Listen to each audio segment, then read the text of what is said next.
The last control of the Organization of Information Security clause is teleworking. This control is most useful to companies who allow or exhibit some form of teleworking, or occasional off-premise work. The main objective of this control is to establish and implement a policy that defines how teleworking is to be used and the restrictions a teleworker should abide by.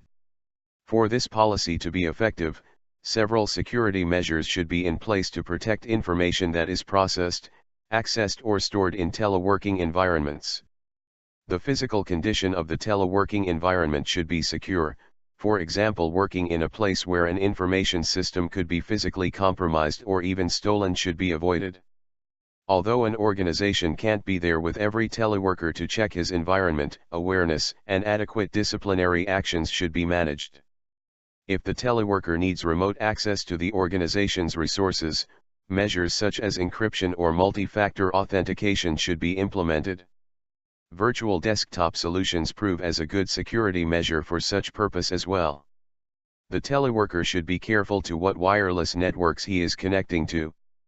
Connecting to open Wi-Fi networks is almost always a huge risk, and is not something that a teleworker should be doing. More risks are faced when the teleworker is allowed to use his own personal devices, as issues such as intellectual property become in a gray area. Proper procedures should be defined to address this issue. The teleworker should also sign an agreement allowing the organization a certain level of access to his equipment in case of an investigation. The protection level of the private devices is a concern as well and should be managed, such as using anti-spyware software and malware protection.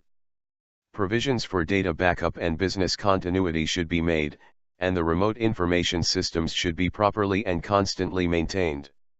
With teleworking becoming more common nowadays, it can't be stressed enough how much user awareness and training plays a role in a successful and secure teleworking model.